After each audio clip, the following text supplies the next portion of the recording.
al amigo César y a todos los que están en Facebook, que seguramente muchísimos más. Muy buenas noches. Primero, lo voy a decir al final, y como siempre decimos, que vuelva la paz, que haya paz en Israel y en el mundo, que todos los pueblos podamos vivir en paz y sin sufrimiento, porque no hay ningún sufrimiento justificado, y los civiles nunca tenemos la culpa de nada. Apaguemos los micrófonos, por favor. Yo los voy a enmudecer a todos. No prendan ninguno, salvo que quieran decir algo.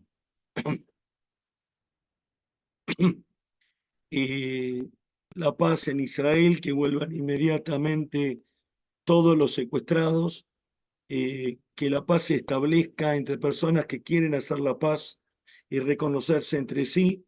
Un grupo terrorista y asesino difícilmente defiendan los derechos de un pueblo que merece que sus derechos sean defendidos, pero que no los defiende un grupo asesino y terrorista.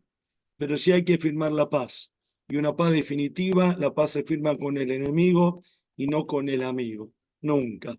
Pero esa paz tiene que ser con una devolución completa de los secuestrados y con un reconocimiento pleno y absoluto del otro a existir, que no se justifique más. Segundo lugar, mamá recordaba algo que está claro, hay unos incendios muy graves con muchos muertos en Chile, que son más graves, pero a esto hay que agregarle la muerte. Todas las muertes accidentales son absurdas, pero la muerte accidental del expresidente Sebastián Piñera en Chile, así que como seguramente algunos chilenos, no por Zoom, porque en general no entran, pero puede ser que haya alguno, pero sí, sí, muchos por Facebook, y los que no somos chilenos, solidarizarnos con la muerte de una figura política muy importante en Latinoamérica y en el mundo, un expresidente de la República, un empresario muy importante. La TAM tiene mucho, LAN tenía mucho de él, era prácticamente él originalmente, así que, bueno, vale la mención de las dos cosas, sí, de las tres: la paz absoluta en Israel, el reconocimiento merecido y necesario y el retorno de todos los secuestrados, y que los incendios y esta muerte en Chile no sepamos más. Así que a todos un abrazo grande.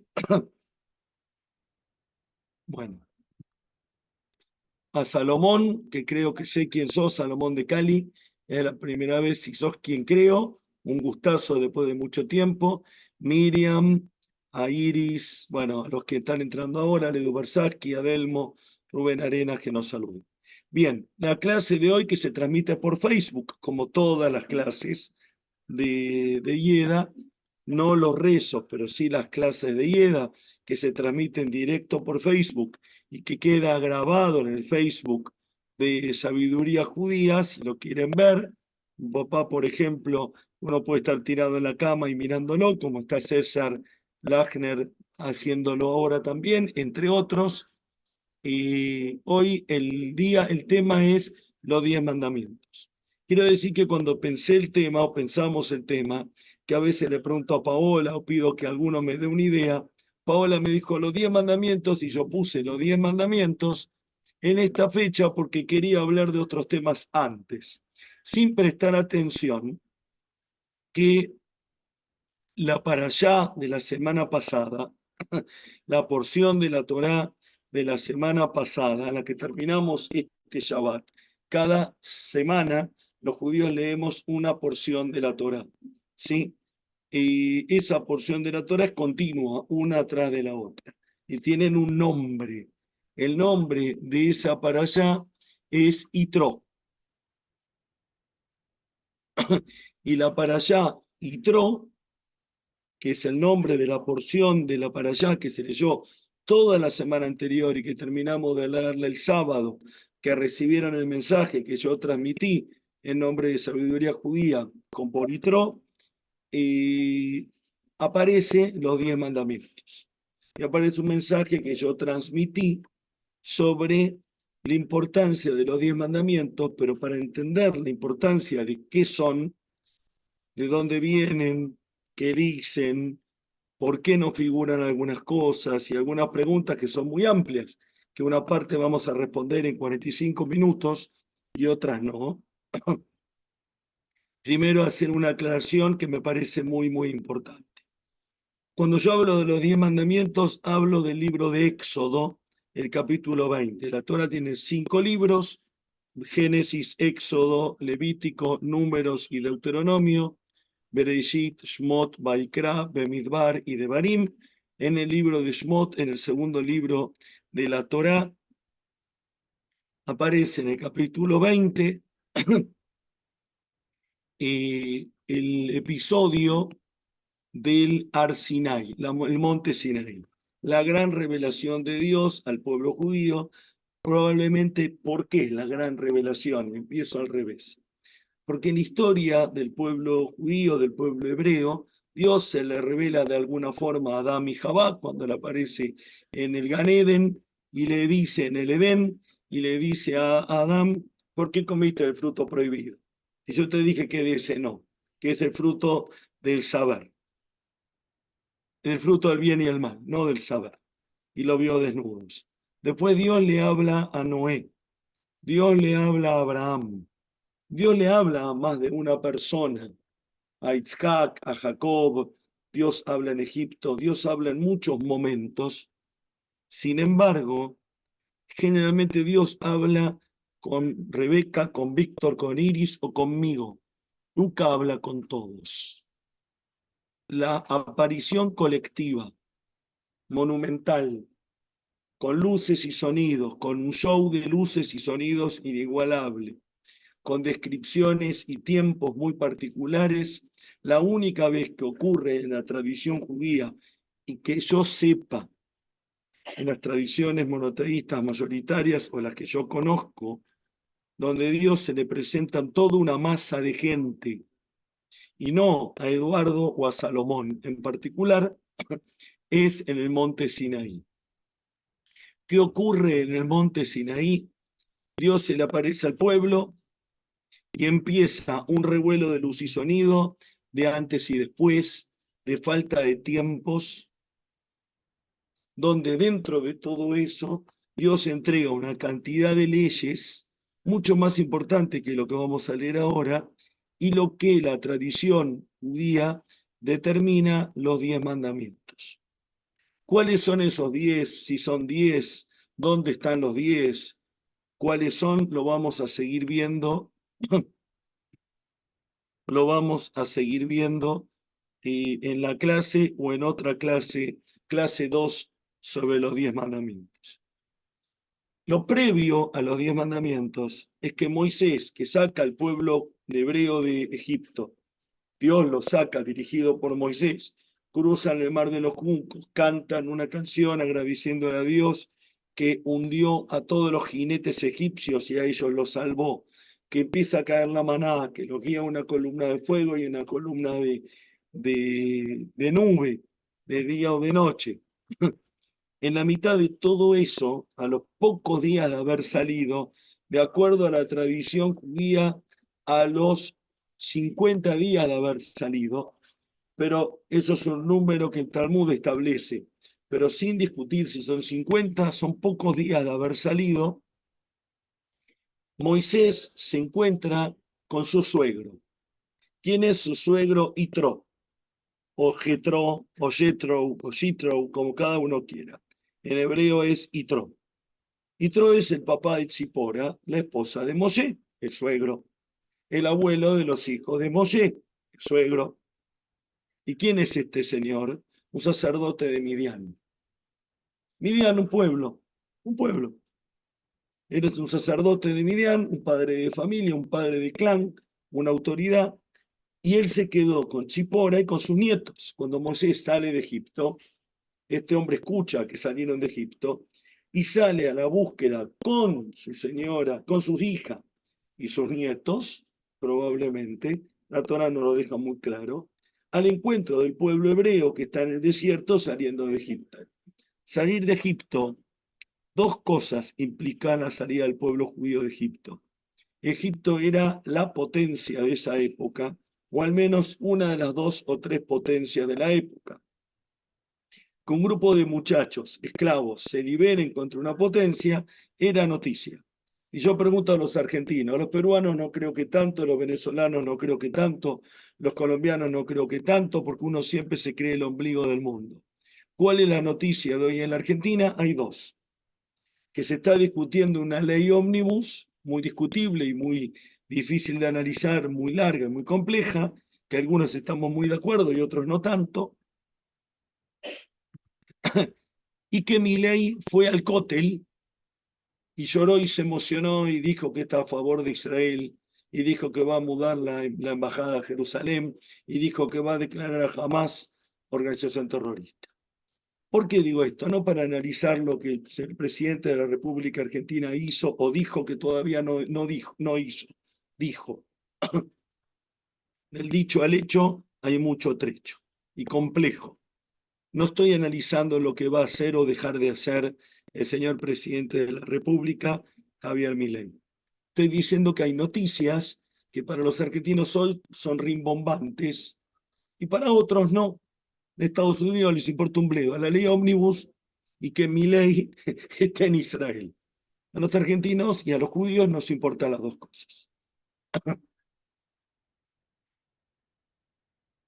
Cuando el pueblo judío sale de Egipto, era la noticia, que no tarda un minuto, no había Waze, no había WhatsApp, no había televisión, cable, pero un pueblo de esclavos es liberado y salen al desierto y esto llega.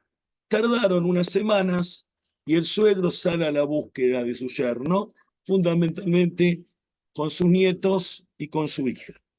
Cuando se encuentra con Moisés, lo primero que dice, y esto yo lo dije en el Duar Torá, en las palabritas, el video cortito que mando, lo primero que dice es saludar, abrazar, emocionarse, comer, ducharse, ir al baño, lo que hacemos todos los seres humanos. Pero inmediatamente después lo primero que cuenta la Torá, el mismo texto, es que ¿qué hizo Yitro? Fue y miró lo que hace Moisés. Si el pueblo hebreo es tan excepcional que se liberó de la potencia más grande de la época, o de una de las dos potencias más grandes de la época, y Moisés es el gran líder que representa a Dios y que trae al pueblo, y Moisés es mi suegro, y yo soy líder de Midian, voy a aprender qué hace este muchacho. Y en silencio se queda expectante un día a ver a qué se dedicaba Moisés. Moisés, a ver cuál es tu trabajo de la mañana a la noche, a ver qué haces. ¿Sí? iPhone 302 41 37, estaría buenísimo saber quién sos. Muchas gracias. Y al resto, si se animan a poner cámara, mejor. Entonces, arriba en el recuadro de cada uno hay tres puntitos que dice rename en inglés o renombrar, y cada uno puede poner su nombre y apellido o lo que fuera. Así para mí es mucho mejor. Y lo ve. ¿Y qué es lo que ve Yitro que hace Moisés? Que Moisés juzga al pueblo. Y que de la mañana a la noche, como viene David y le dice, Kelita me sacó algo, Kelita dice que trabajó 4 horas, pero trabajó 3 y yo le pagué por 4, que me vuelva una. Kelita dice no corresponde, pues yo trabajé 3 horas 45. Y viene Marita y dice me voy a divorciar. Y viene una sociedad contra otra y vienen dos tribus en guerra.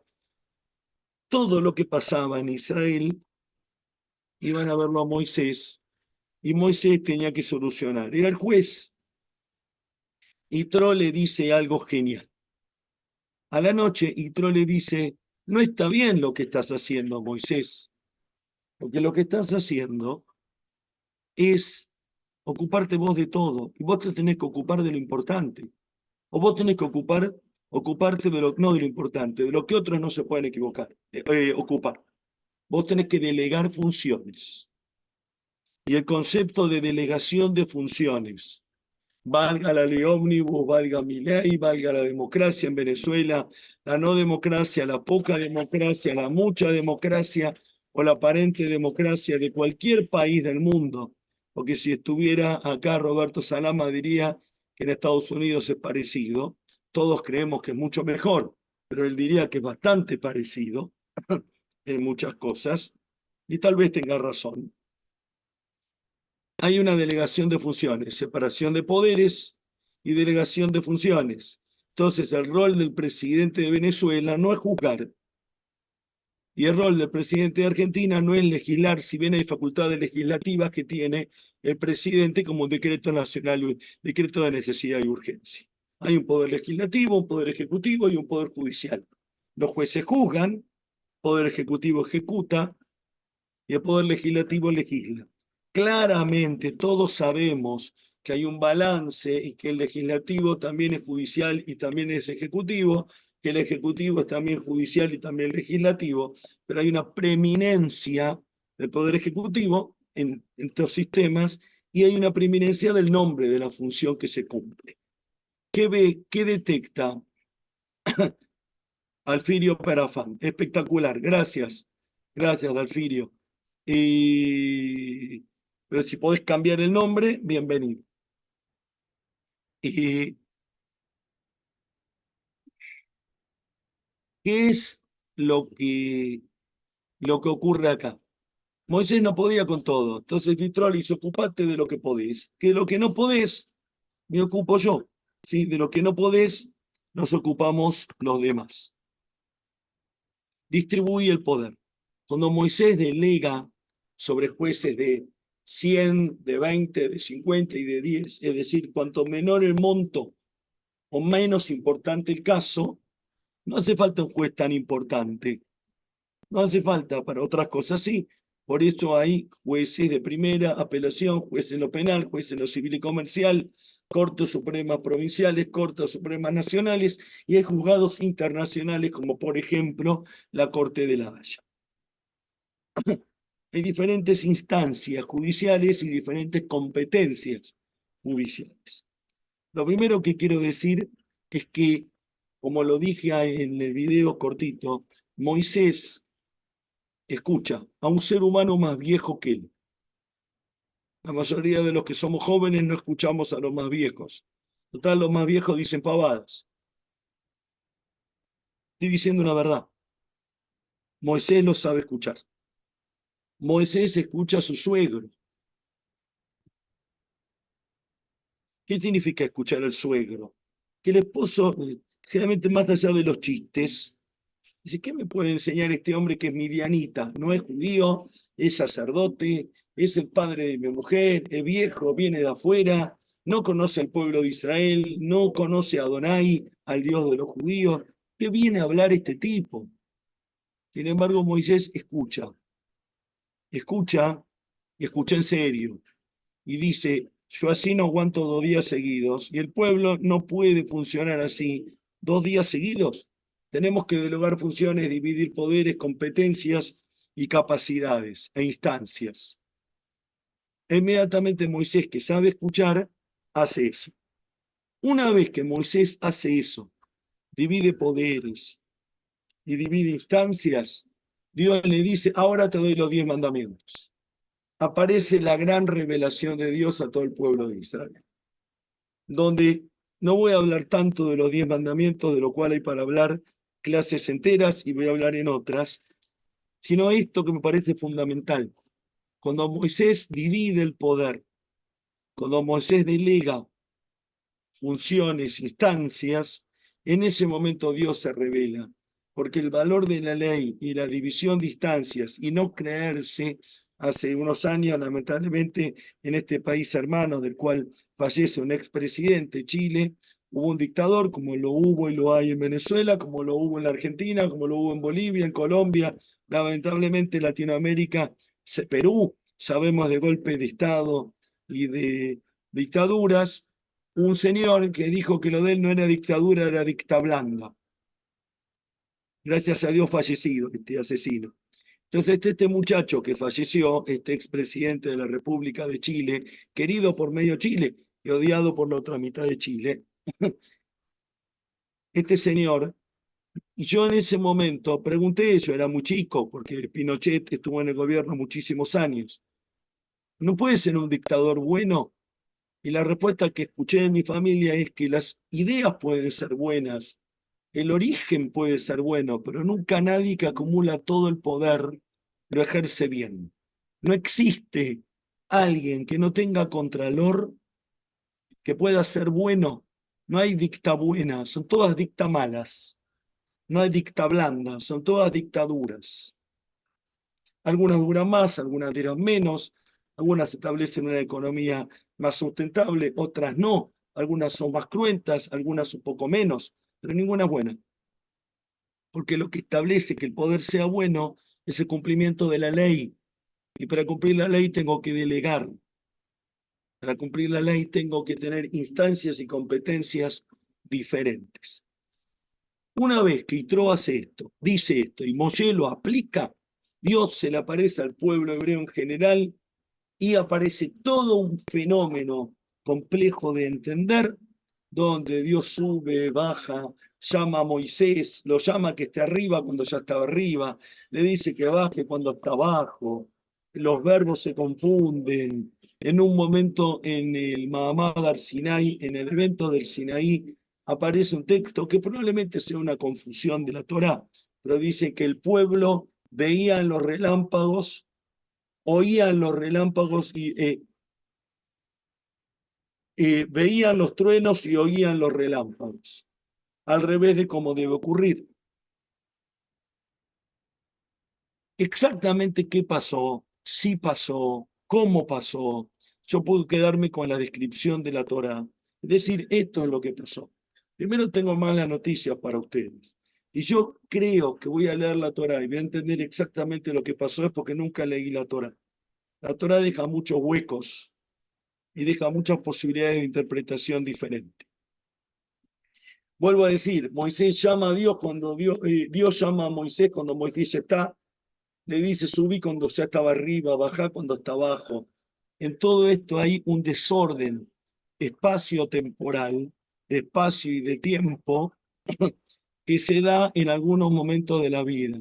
No solo por un deterioro de senilidad o de Alzheimer o de borrachera o de droga o de una enfermedad, sino que se da en un casamiento, se da en una bar mitzvah, se da en un nacimiento, en una comunión, en momentos de independencia de un país, de un atentado como el 7 de octubre, donde 10 minutos después, y yo pregunto qué pasó antes y después, en qué orden fue, tres miembros de la misma familia van a tener tres versiones. Con lo cual, la Torá habla de este episodio. Hay un gran sabio judío, fallecido hace relativamente poco, contemporáneo nuestro del siglo XX, Abraham Yoshua Heschel, un gran filósofo existencialista a nivel mundial y uno de los pensadores judíos más grandes que hubo en el siglo XX y en la historia judía. Abraham Yoshua Heschel, maestro mío en forma indirecta, yo nunca lo conocí, nunca tuve la bendición de escuchar una palabra de él o de tocarlo o de darle un beso o de simplemente saber quién es personalmente, me lo perdí, pero él fue profesor de mis profesores. Por ejemplo, de Marshall Mayer, de bendita memoria, a quien tampoco tuve la suerte de tener de profesor, pero lo pude escuchar 3, 4 veces y pude disfrutar de los reflejos que él dejó, porque yo no pude estar en su época más plena por un tema de edad. ¿Sí? Él se iba cuando yo empecé a estudiar para rabino. Y uno de los grandes maestros de Marshall Mayer fue Abraham Yoshua Heschel, que decía este hombre que murió, esto es un chiste para argentinos, peruanos no pretendan entender, es uno de los pocos hombres que pudo ir a reclamar la garantía del Magiclick, porque murió a los 104 años. Sí, los no argentinos no van a entender esto. Hay un artefacto para encender el fuego, una chispa automática y aparatos de una marca, Magiclick, que decían que la garantía duraba 104 años. Por esto es el chiste. Y el gran maestro y gran rabino Abraham Yoshua Heschel, en uno de sus libros que están en castellano, muchos de ellos, y él dice, yo no sé exactamente qué pasó en el Sinaí, pero que algo pasó, pasó. ¿Qué está diciendo con que algo pasó? Pasó. En el Sinaí, Dios se le aparece a todo un pueblo. Este pueblo se revoluciona. A ver, si yo mañana llamo a mis padres y le digo, Dios se me apareció y me dijo que tenemos que hacer esto, lo más probable es que me manden a un psiquiatra, que me internen o que me llamen inmediatamente y me pregunten. Sin ningún humor. Lo mismo yo diría si Ítere o Salomón o Patricia o alguien me lo dice. Porque somos tan reacios a esto. Dios me dijo, Dios se me apareció. Ahora, mucho más grave es que aparezcan el número que dice la tradición judía es que había 600.000 hombres. No importa si eran 600.000 o 2 millones. Que aparezca una masa indefinida de gente y digan, escuchamos a Dios, vimos a Dios. Es terrible el shock, es terrible el golpe, porque la mayoría de nosotros no estamos dispuestos a reconocer, a aceptar o, como diríamos en argentino, a bancarnos la presencia de Dios. ¿Qué es bancarse? Ver, sentir la presencia de Dios. Aparte de una preparación mía, tengo que estar preparado para recibir. Porque aunque Dios se me aparezca de muchas formas, la mayoría de nosotros racionalmente tendemos a rechazar eso. O muchos. Muchos podemos saber a Dios en la ola del mar, en la cordillera de los Andes, en el nacimiento de un hijo, en el milagro de ver sonreír a quien uno ama, en hacer el amor, en comer un pedazo de comida que nos encanta, en disfrutar la vida o en el dolor ajeno, o en cómo otro supera una muerte, el dolor o una situación difícil, o vemos a Dios cuando ayudamos al prójimo. Muchas veces lo vemos, pero muchos de nosotros somos reacios a sentir la presencia de Dios en todos estos momentos que dije, o en la meditación, o cuando rezo, o cuando me doy una ducha de agua caliente, no importa, o cuando hago gimnasia, no importa en qué momento. Que todo un pueblo vea a Dios genera mucho miedo, mucho más cuando ese pueblo es un pueblo esclavo. Cuando ese pueblo, quiero ver acá la hora, que el reloj anda mal, y cuando ese pueblo es un pueblo esclavo. ¿Qué significa un pueblo esclavo? Este pueblo hace 40 días salió de Egipto. De acuerdo a la Torá, hace 50. Suponga que pasaron 90 días, suponga que pasaron 28 días. No cambia nada. Es un pueblo que está acostumbrado a que todo le den. Un esclavo tiene una gran ventaja. Un esclavo no decide, un esclavo no opina, un esclavo no elige qué come, qué hace, a qué hora se despierta, de qué trabaja. Un esclavo nada, ni siquiera del todo elige si tiene hijos, porque se los pone el amo y le pertenecen al amo. Con lo cual el esclavo elige poco y nada. ¿Cuál es el precio de la libertad? De tener que elegir, y es muy pesado. Entonces, hay películas, muchas. ¿Cuál es uno de los principales problemas cuando el preso cumple su condena?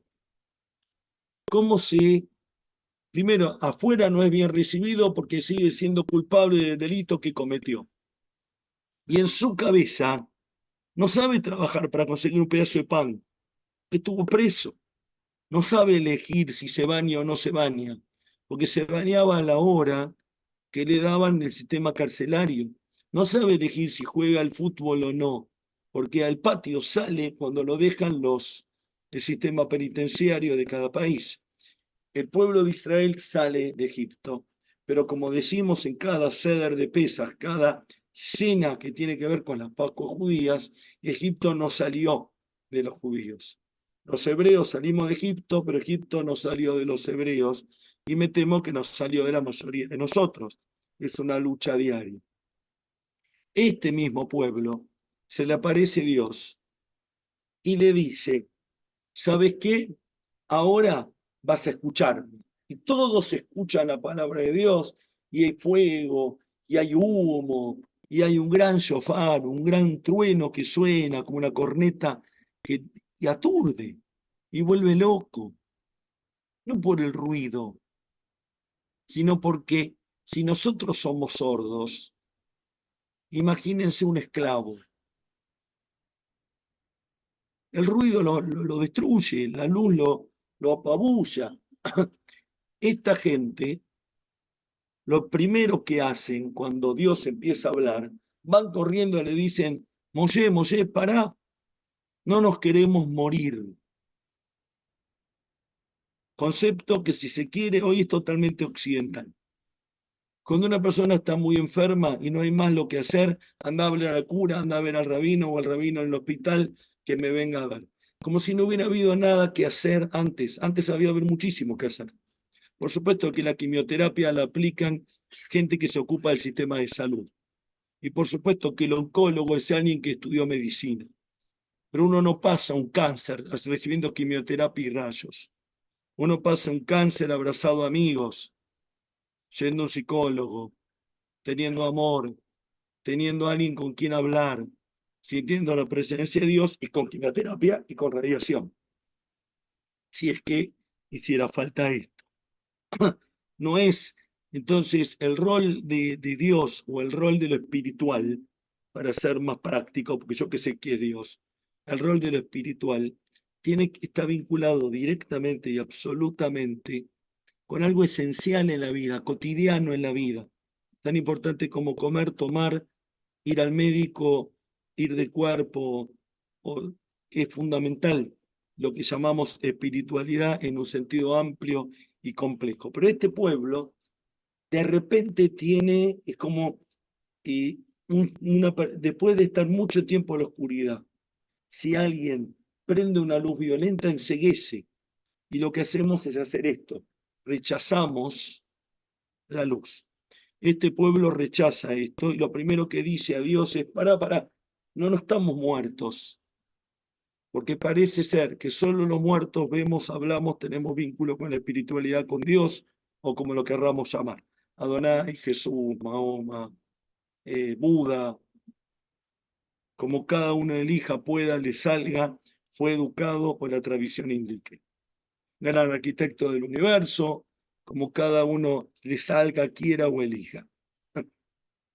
Esa espiritualidad, este pueblo no la puede bancar. Entonces, de acuerdo a la tradición judía, a la Talmud, pero la Torah misma es clara, lo primero que escucharon y casi lo único que escucharon en la primera letra, la primera palabra, no pudieron aguantar, no pudieron aguantar tanto. Y le dice Moisés, seguí hablando vos. Y acá aparece una gran revelación de Dios, que de vuelta, de acuerdo a las tradiciones judías, casi todas, y de acuerdo a casi todas las tradiciones no judías, está visto como uno de los momentos de mayor revelación de Dios a los hombres. Hay una estrella de David de Franz Rosenzweig. ¿Sí? Franz Rosenzweig fue un pensador, un filósofo judío alemán, creo que alemán-austríaco, alemán del siglo XIX, que estuvo a punto de convertirse al catolicismo. Un amigo lo invita a un Kol Nidre, un día del perdón, Yom Kippur, y él queda dentro de la tradición y se convierte en un gran pensador judío. Rosenzweig, se escribe, el apellido es complejísimo de escribir, y este señor, Franz Rosenzweig, escribe lo que se llama es la estrella de David de 6 puntas, y él establece que entre Dios y el hombre hay revelación.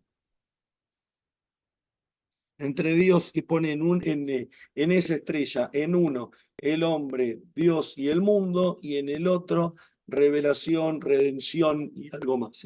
¿Cuáles son los vínculos que hay? Y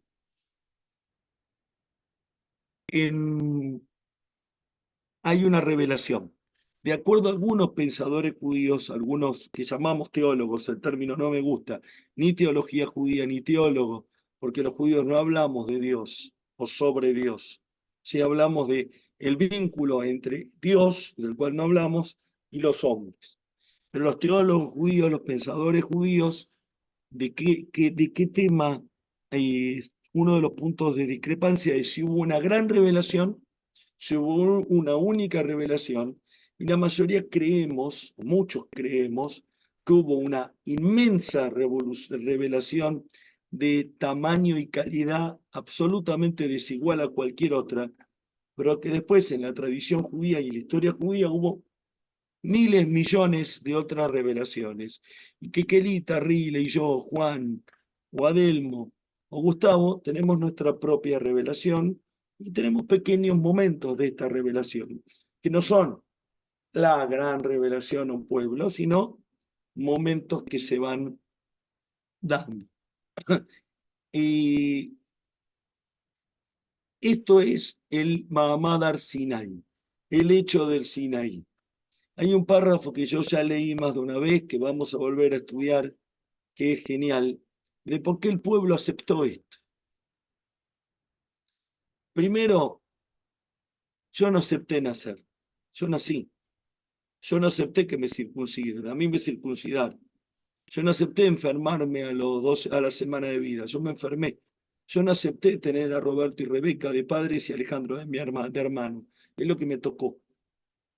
Yo no acepté nacer en el 67, es lo que salió. ¿Estoy quejándome? No, estoy diciendo que yo soy lo que me pasó. Es una bendición todo lo que me pasó. Pero yo estoy diciendo que yo soy lo que me pasó.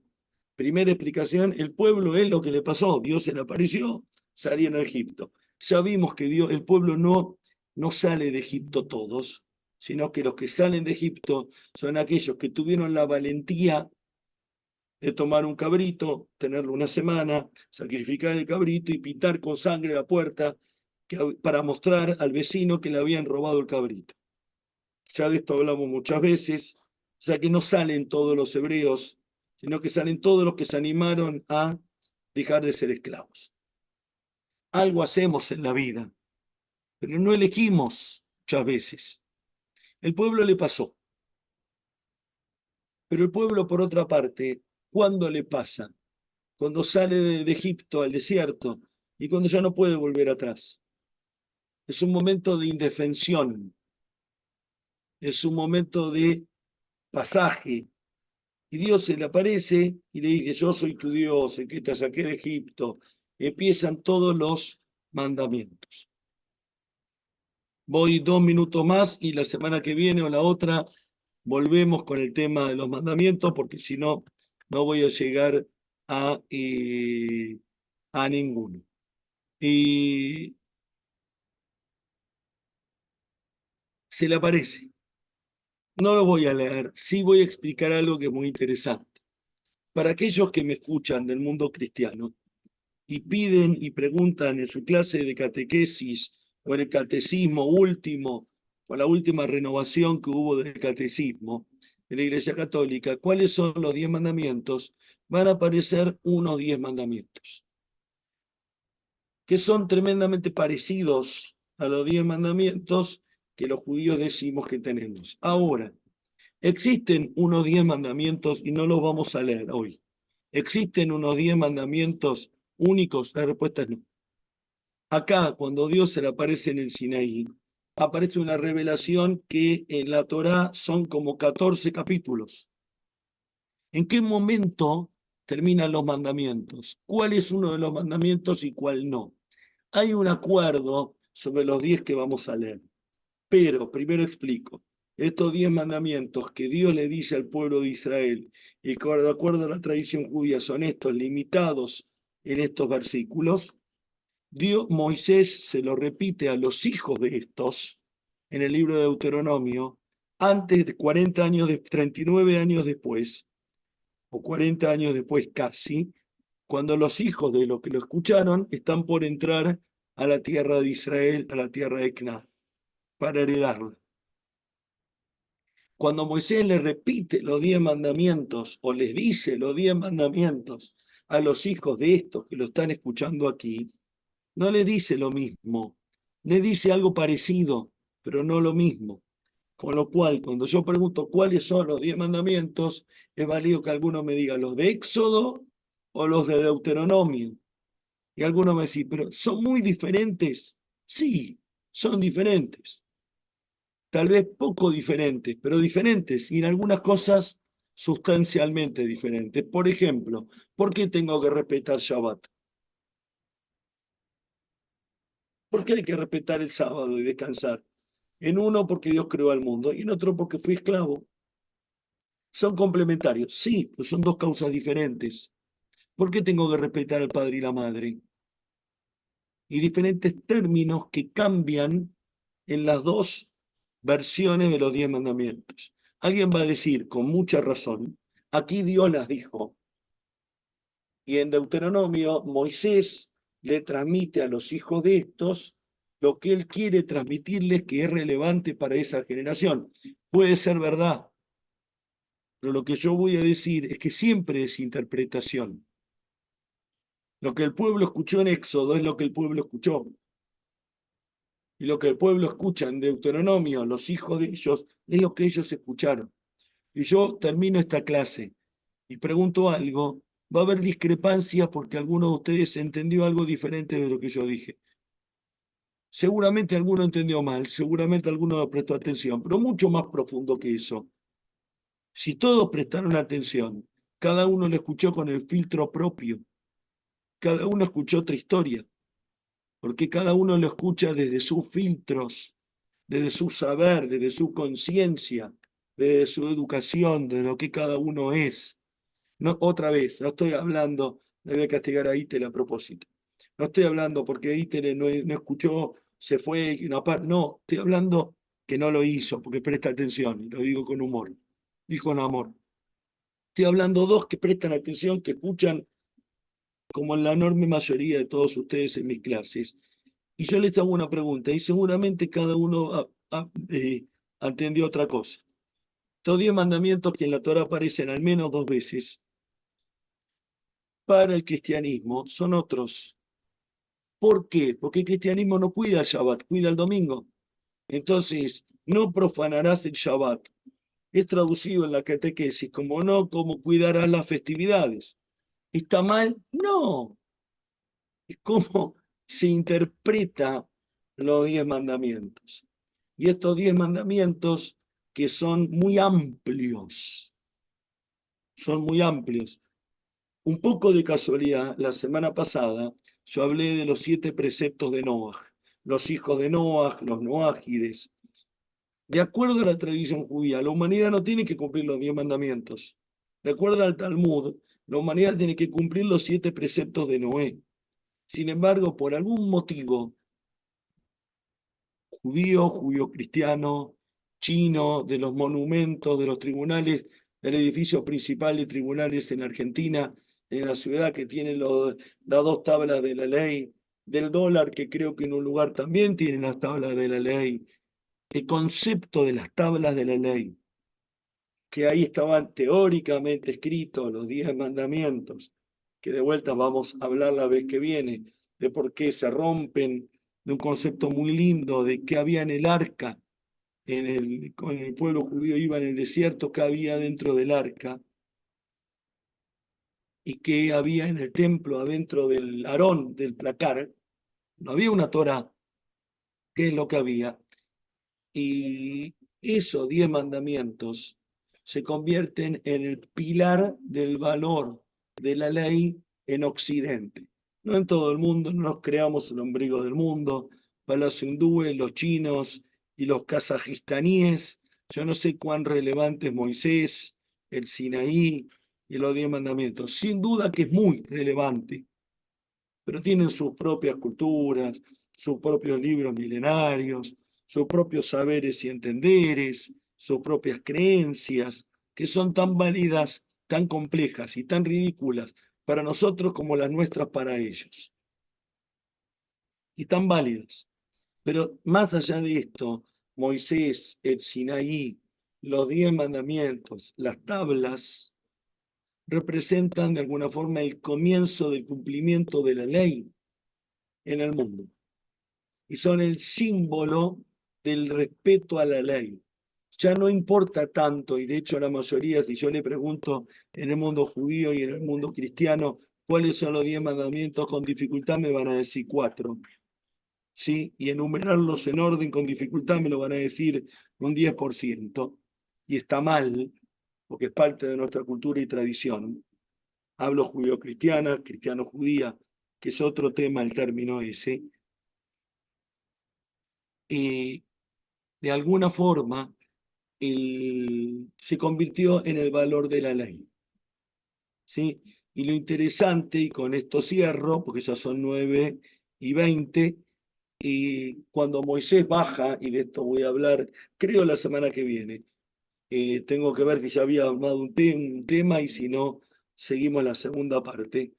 Y cuando Moisés baja del Sinaí y el pueblo no terminó de escuchar los mandamientos, escuchó la voz de Dios, escuchó la presencia, sintió la presencia, vio a Dios de alguna forma, pero no escuchó los mandamientos, a Moisés se le caen, rompen, a propósito utilizo el término, lo dejo para la clase que viene, se le rompen, caen, él las tira, se le caen, se le rompen, las tira, todo junto a las tablas.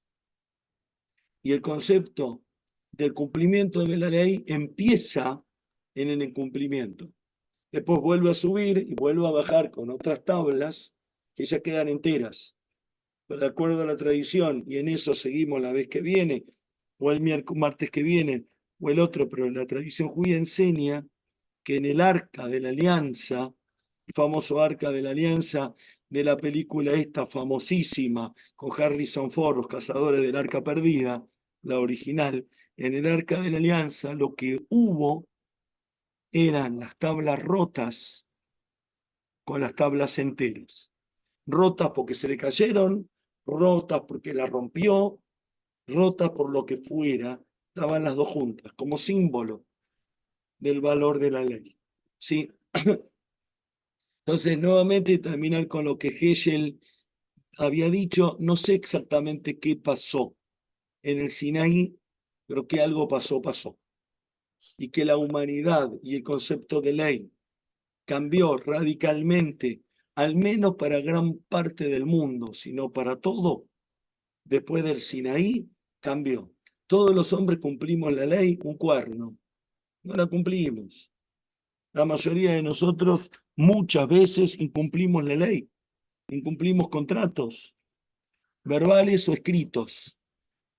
Mentimos muchas veces, pero el valor de la ley, la centralidad de la ley, de delegar el poder, me parece central. Algo pasó en ese momento y vuelvo a Yitro, donde empecé. Si no hay una limitación al poder, si no hay una delegación de funciones, si no hay capacidades, si no hay instancias, si no hay competencias de división de funciones, no puede funcionar bien. Y nuevamente el valor de escuchar. Yitro,